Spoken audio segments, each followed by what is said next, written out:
অতীতে ওনার সাথে আমি পিএসওএফডি হিসাবে 3 বছরেরও বেশি সময় আমি চাকরি করেছি। ওনার সাথে আমার যে চাকরির অভিজ্ঞতা সেটা অত্যন্ত ভালো। যখনই আমি কোনো সিদ্ধান্তের জন্য ওনার কাছে গিয়েছি উনি অত্যন্ত খুব দ্রুত সেই সমস্ত সিদ্ধান্ত দিয়েছেন এবং আমার কাজ করতে খুবই সুবিধা হয়েছে। আমি ওনার কাছে কৃতজ্ঞতা জানাচ্ছি। উনি আবার আমাকে সুযোগ দিয়েছেন ওনার অধীনে কাজ করার জন্য। বঙ্গবন্ধুর প্রতি কৃতজ্ঞতা। উনি আমাদের একটা স্বাধীন সার্বভৌম দেশ দিয়েছেন এবং যেই দেশে আজকে আমি সেই স্বাধীন দেশের আমি আজকে সেনাপ্রধান। সমস্ত শহীদদের প্রতি আমার কৃতজ্ঞতা, সমস্ত মুক্তিযোদ্ধাদের প্রতি আমার কৃতজ্ঞতা। তারা তাদের সোনালী দিনগুলো আমাদের জন্য উৎসর্গ করেছেন এবং আজকে আমরা এই স্বাধীন সার্বভৌম দেশ পেয়েছি। আমার সমস্ত অফিসার, যারা কমান্ডিং অফিসার, যারা আমাকে বিভিন্নভাবে বড় করেছেন, আমাকে শিক্ষিত করেছেন, আমাকে আজকে আমি যেই পর্যায়ে এসেছি সেটার জন্য বিভিন্নভাবে শিক্ষা দিয়েছেন, তাদের কাছে আমি কৃতজ্ঞতা জানাচ্ছি। আমার সমস্ত সিনিয়র যারা আমাকে নার্চার করেছেন তাদের প্রতি আমি কৃতজ্ঞতা জানাচ্ছি। এবং মূলত যে কারণে আমি মনে করলাম আপনাদের সাথে আমি কথা বলি সেটা হচ্ছে যে আপনাদের প্রতি আমার কৃতজ্ঞতা। আপনারা অতীতে সেনাবাহিনীর সম্বন্ধে বিভিন্ন যে সমস্ত রিপোর্ট করেছেন অত্যন্ত দায়িত্বপূর্ণভাবে করেছেন। কোনোদিন আপনারা আমাদের বিব্রত করেননি। আপনারা জানেন সেনাবাহিনীর কিছু কিছু ইনফরমেশন আছে যেগুলো সংবেদনশীল এবং ওই দিকটা বিবেচনা করে আপনারা সব সময় বিভিন্ন রিপোর্ট করেছেন। আপনার কাছে এই জন্য আমরা অত্যন্ত কৃতজ্ঞ এবং আমি আশা করব যে পরবর্তী সময়েও আপনারা এই দায়িত্বের সাথে এই সমস্ত রিপোর্টিংগুলো করবেন। এবং আমি কথা দিচ্ছি যে কখনো অতীতেও কখনো হয়নি এবং ভবিষ্যতেও হবে না। আমরা যে সমস্ত ইনফরমেশন আপনাদের দিব সবগুলো বস্তুনিষ্ঠ এবং আপনাদের সাথে যে আমাদের সুসম্পর্ক ইনশাল্লাহ বজায় থাকবে। কখনো কোনো জিনিস নিয়ে যদি কোনো সন্দেহ দেখা দেয় বা কোনো ইনফরমেশন আপনাদের প্রয়োজন হয়, আমাদের আইএসপিআর আছে, আমরা আইএসপিআরের মাধ্যমে ইনফরমেশনগুলো দেই। আপনারা যদি আলাদা আলাদাভাবে ইনফরমেশন নেন তাহলে একটা সমস্যা থেকে যায় যে এক একভাবে হয়তো ইনফরমেশন আপনারা পান। এটা ব্যক্তি বিশেষের পার্সপেক্টিভের একটা ভিন্নতা থাকতে পারে, তখন এটা আপনাদের কনফিউজ করবে। এই জন্য আমরা সবসময় আমাদের আইএসপিআর আছে, আইএসপিআরের মাধ্যমে আমরা ইনফরমেশনগুলো দেই সো দ্যাট ইনফরমেশনগুলো যেন সঠিক হয় এবং বিভিন্ন ধরনের ডিফারেন্ট ইনফরমেশন যেন আপনাদের কাছে না যায়।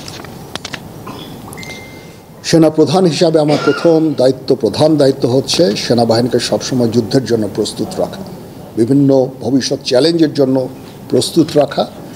সেই কাজটাই ইনশাল্লাহ আমি করে যাব। সেনাবাহিনী ইনেট টু সিভিল পাওয়ারে তার দায়িত্ব পালন করে। যদি সরকার আমাদের সেই দায়িত্ব দেয় ওই দায়িত্ব আমরা নিষ্ঠার সাথে পালন করব।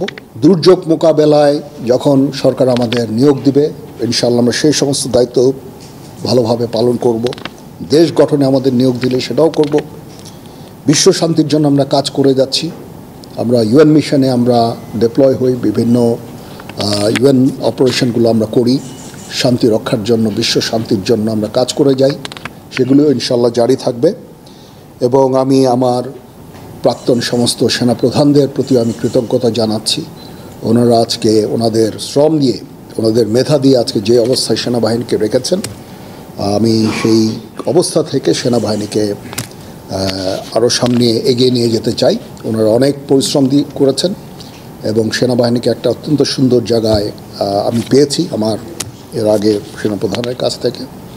ইনশাল্লাহ আমি ভবিষ্যতে সেনাবাহিনীকে এগিয়ে নিয়ে যাওয়ার আমার সর্বাত্মক চেষ্টা আমি জারি রাখব এবং দেশ এবং জনগণের প্রয়োজনে যখন প্রয়োজন হবে আমরা সর্বদা নিয়োজিত থাকব এবং জাতির পাশে থাকব ইনশাআল্লাহ। তো এই হচ্ছে দেশ জাতির কাছে এবং আপনাদের কাছে আমার অঙ্গীকার। আমার অতীতে সেনাপ্রধানরা যারা কাজ করেছেন অত্যন্ত ভালোভাবে কাজ করেছেন। তারপরেও শৃঙ্খলা একটা ইস্যু থেকেই যায়। সেনাবাহিনীকে সবসময় সুশৃঙ্খল রাখতে আমি কাজ করে যাব। ট্রেনিং আমরা সবসময় করছি, এই ট্রেনিংটা যেন জারি থাকে সেই দিকটা আমি দেখব।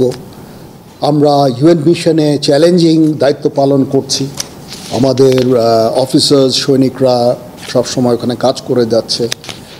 এইটাও একটা চ্যালেঞ্জ এবং এটাকে সামনে নিয়ে যাওয়া এবং এটা জারি রাখা, সেই কাজগুলো আমি করব।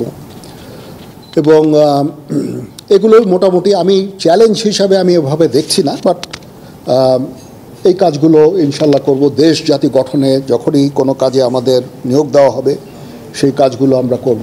অতীতে অনেক সেনাপ্রধান এভাবে কথা বলেননি, গত 2 সেনাপ্রধান হয়তো কথা বলেছেন, বাট আমি মনে করলাম যে আপনারা আমাদের এতভাবে সাহায্য করেছেন, আপনারা এই সংবেদনশীল সংবাদ প্রচারে এত দায়িত্বর পরিচয় দিয়েছেন, আমি যদি আপনাদের সাথে কথা না বলি সেটা মোটেই সমীচীন হবে না। আপনাদের প্রতি কৃতজ্ঞতা জানানোর জন্য বেসিক্যালি, এবং পরবর্তীতেও যেন আপনারা আমাদেরকে এইভাবে সাহায্য সহযোগিতা করেন, সেই জন্য আমি মনে করেছি যে এটা আমার জন্য অত্যন্ত জরুরি যে আমি আপনাদের সাথে কথা বলি।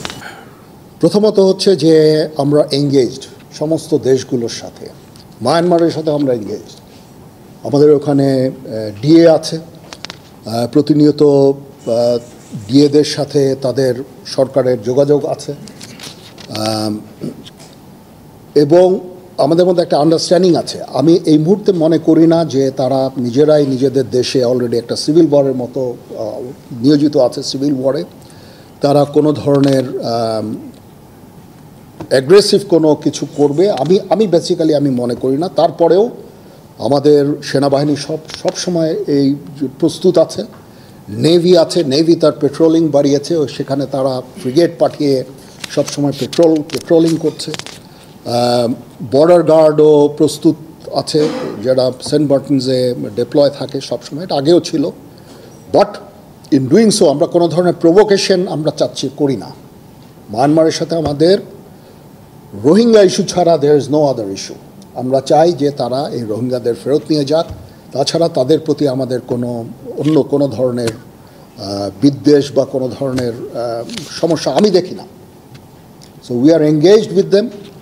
এবং ডিফেন্স ডিপ্লোমেসি একটা জিনিস বলে একটা কথা আছে, যখন 2 ফোর্সেস একে অপরের সাথে কমিউনিকেট করে, সেই ফোর্সের পক্ষে হঠাৎ করে যুদ্ধ শুরু করা ভেরি ডিফিকাল্ট, এটা হয় না, ঠিক আছে?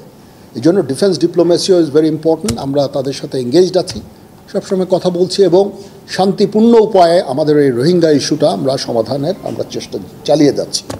আমরা কখনো হতাশ নই।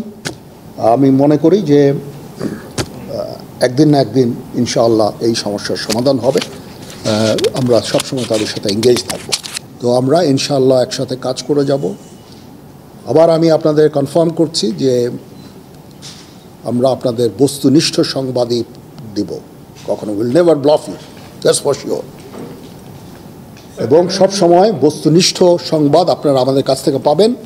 কিছু কিছু সংবাদ যেগুলো সংবেদনশীল, আমি অনুরোধ করব সেগুলোর দায়িত্বের সাথে আপনারা যদি প্রচার করেন, কারণ এখানে সেনাবাহিনীর সকল সদস্যদের মনোবলের একটা ব্যাপার আছে।